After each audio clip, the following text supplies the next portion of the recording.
Well, g'day there, and welcome to this ARNZX initial look or walk around of the newly released commercial level simulations 747 Classic.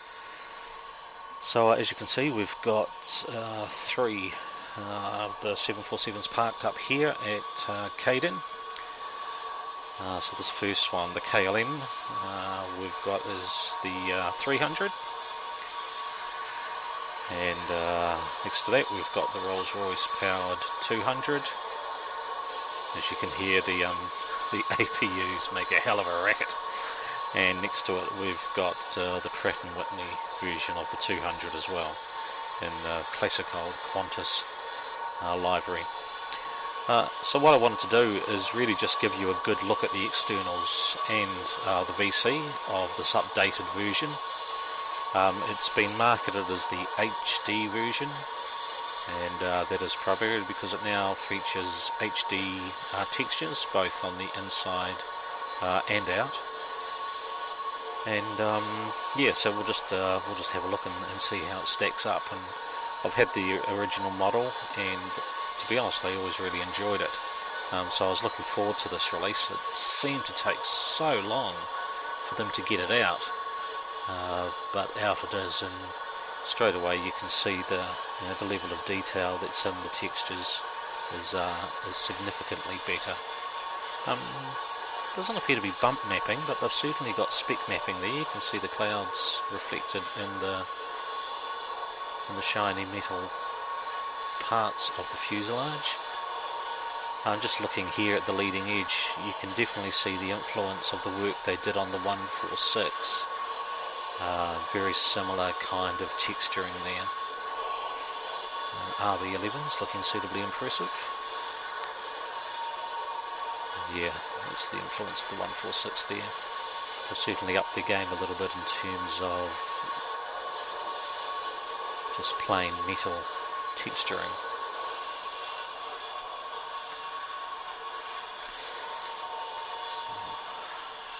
So, light there. That's looking a lot better than the original main gear. In terms of modelling, I'm not 100% sure that we're seeing a huge difference in terms of modelling. It's been a while since I had the other version installed, so I'm not in the best position to comment on that. But it does look like there's a little bit more detail there. You can see where they're still using those low def textures. But they're in sort of the appropriate kind of place, so that's all good. I wish I'd had the opportunity to spend this kind of time up close and personal with one of these aircraft. So there's a good example of the HD textures coming into their own. Yeah, that looks like, I don't know, we might have had some bump mapping there. It looks like we have.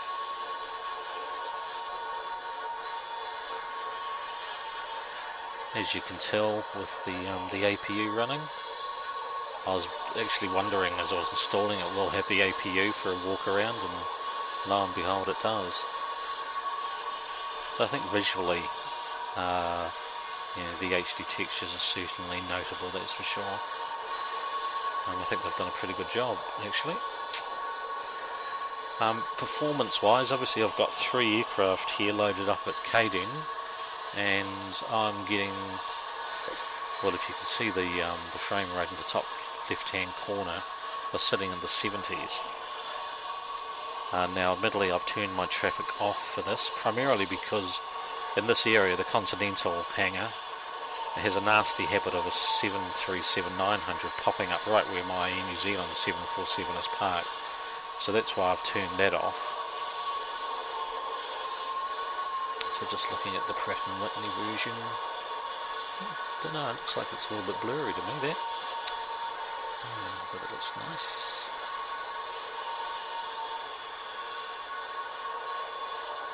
I don't know, it could just be a metal effect, I guess. Just an observation, not a complaint.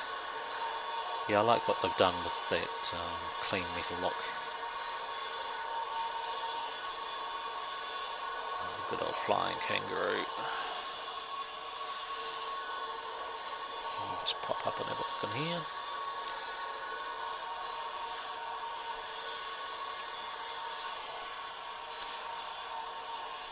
I think visually it's certainly no worse than their original release. You know, I think it captures the classic 747 shape really well. Oh, it's nice when you get away from that APU. Just take a bit of an aerial view. It's good to hear that it's using sound cones. Be interested to see how that extends to the engine noises. So the wings don't look like they're using HD textures. And when we say HD, I'll have to check the actual size. It doesn't look 4096. Having said that, I'm not quite sure what they were aiming for. If it's 2048, then that's fine. It's certainly double the size of the original release. And of course it's an FSX specific model as well, hence why I'd expect it to perform better in the sim than the old version. I don't know if that's the guys from CLS or not, but so I think that's reasonably good. A bit of texture load there, as you'd expect. Some nice grubbiness around the doors. Hopefully that's just standard on the paint kit, which I haven't actually looked for yet. Obviously it's something that's going to be personally interesting to me. There's the paint kit. It's interesting that they've released the old Air New Zealand livery as opposed to the Pacific Wave, which came as part of the version 1 kit. So here's the 300. Obviously well recognised by the extended second deck. And this has got GE engines by the look of it. Not sure. It's definitely bump mapping there, that looks good. Very good.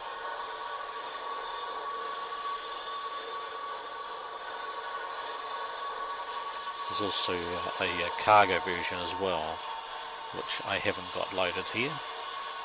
But it basically has the door at the back of the aircraft.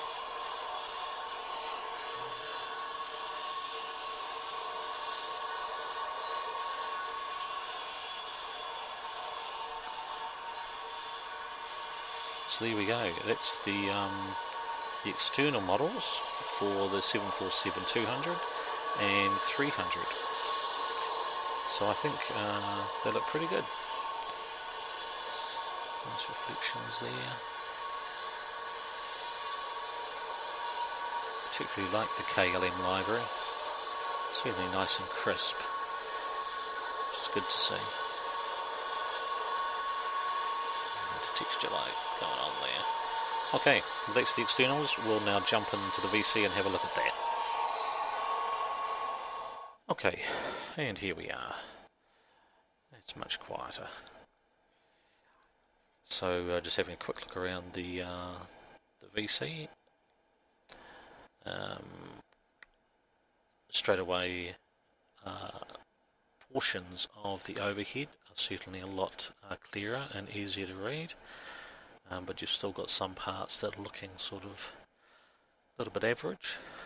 Okay, when I say average, I'm talking about this type of thing here, but that also could just reflect it being an old aircraft. But as you can sort of see here, these little dial things here, and the screws and things, it's all low def, so it's pretty much the way the old version 1 was. The panel itself doesn't look hugely different, but there's certainly a lot more clarity in the panel than there was. And I guess one of the key things is being a legacy aircraft, the version 1 I'm talking about. There were some issues for some people in terms of bits not displaying properly and those types of things. but now that it's a dedicated FSX and also P3D model, we're not seeing that. You can just see that lighting looks like it's kicked in there. The rest of the VC, yeah, some reasonable detail in here. It's not super detailed, you know, it doesn't have a huge amount of clarity, but it's certainly got good performance. It doesn't open. It's not going to open because there's nothing back there.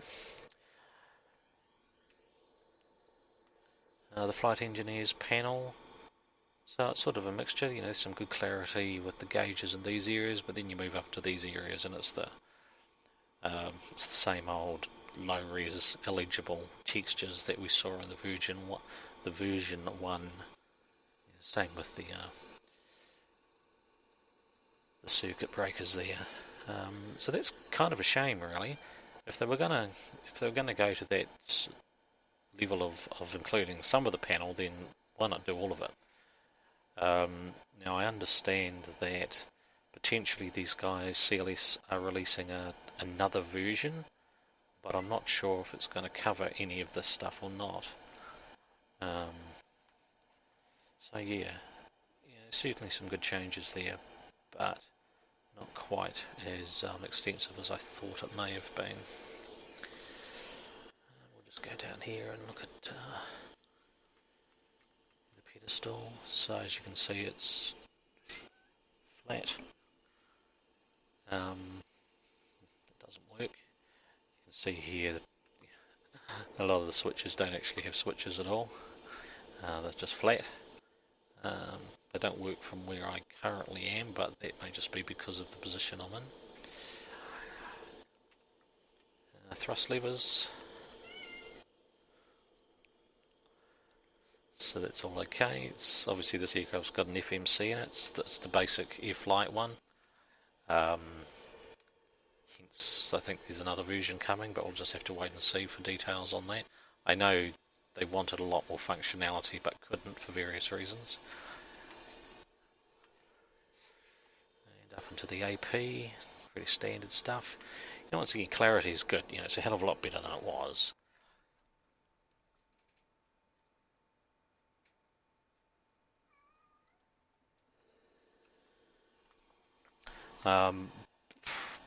Is it that much of a difference? Don't know. Is it worth the upgrade?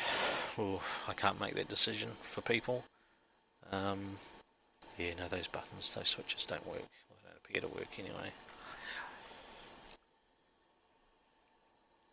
Yeah, is it worth the upgrade? Not sure. People have to come to their own conclusions on that one. It's certainly a step up from what it was, and if you were new to the 747-200, then it probably is worth it, because this really is the only one you can get at the moment. Yeah. The upgrade price is, on the Justflight website at least, is what, $14.99 I think it was.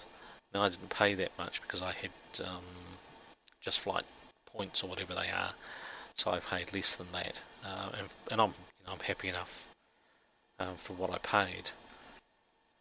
I guess I was expecting a little bit more, but yeah, it's a classic aircraft, one I've always enjoyed flying. I always enjoyed the version 1 version, so yeah, I'm happy enough. I just thought, given the amount of time we've actually had to wait for this to arrive, I thought there might have been a little bit more to it than what we've got, but there we have it, I guess.